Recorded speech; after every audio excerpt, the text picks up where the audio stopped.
Hello, fellow cyborgs, and welcome to Wonderweek, where I wonder if I'm going to do something like this again. Just kidding. Wonderweek is where I talk about literature I've recently read that is Alice in Wonderland themed.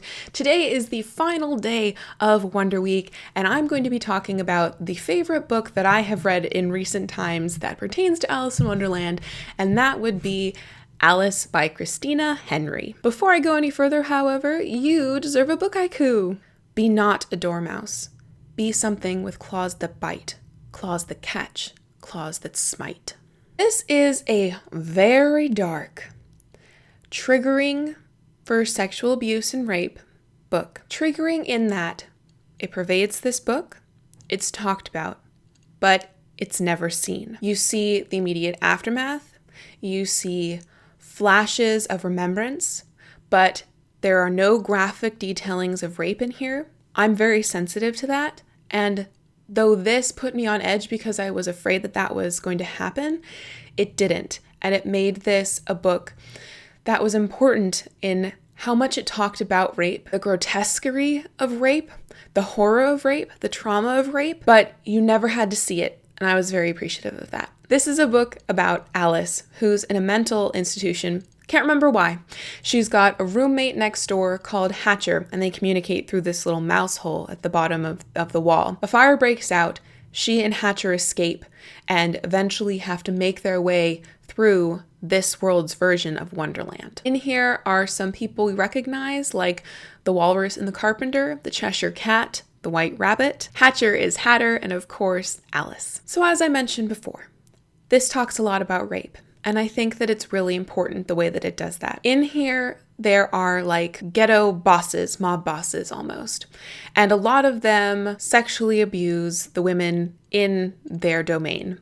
They do it themselves or their lackeys do it. It's just like free reign with the rape, as a lot of, older civilizations were wont to do. But in this, Christina Henry writes the people who are doing the rape to be grotesque and horrid and monsters. It's never condoned. There are characters in here that you respect who distinctly say that it is like the worst fate imaginable almost. At one point, Alice makes a pact with Hatcher that if she's going to be captured and taken into the claws of one of these rapist monsters, that Hatcher will kill her before she becomes captured. It's that horrible of a thing. And frankly, I have said before, and I still need to think about this statement, but I have said that I would rather be killed than raped. It's one of my greatest fears of experiencing sexual violence and rape. So I can understand that sentiment at least. But this isn't an entire book about rape. There's also love and companionship in here. There's adventure. There's a mermaid. I know, right?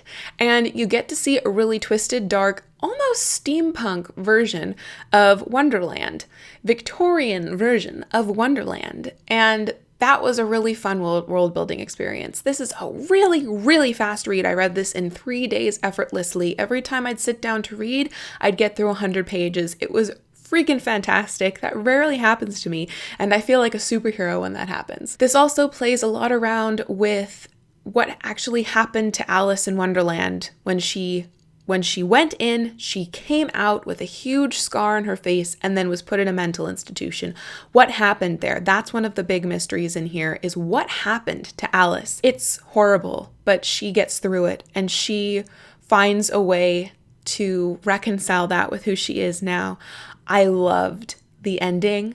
I really did. I loved the climax and I loved the resolution, and the sequel to this is coming out, I think, in the summertime. I'm going to let Acacia Ives read that first and tell me if it's worth my time, because sequels, right? They can be a little bit scary. You don't want to have too high expectations of them, but I certainly would be interested in reading it. So this book, Alice, is for you. If you love Alice's Adventures in Wonderland, you can't get enough, and it's not a sacred thing that can be ruined for you. This is your book if you want a really dark Victorian adventure story with a lot of threat, but not a lot of actual harm done to the characters you invest your emotions into. You want to read this book if you have an interest in mental illness and how people were treated in sanatoriums at that time. You want to read this book if you want to read a sweet romance that develops, I think, at a realistic pace and based on survival and companionship. And you want to read this book if you want something that you can fly through in a few days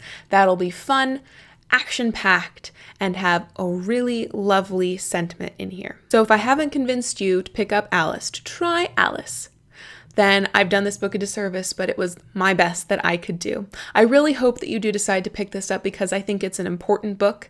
I think it's saying important things. I think it's doing it in a respectful, correct way, and I cannot praise it highly enough. Thank you for watching. If you have stuck around through all 5 days of Wonderweek, I commend you because I blather and I'm ridiculous and I yell at you sometimes and I'm sorry I get overexcited. Thank you for joining me though. I think it's been a lot of fun. I hope you've had a lot of fun and haven't been annoyed that my outfit hasn't changed at all, but really, a girl does not have time for that. Until next time, I hope that you pick up any of these things that I've talked about through the week. I hope that you read something, even the original Alice's Adventures in Wonderland, or watch a miniseries, or just do something with a white rabbit. And, as always, continue to be lovely.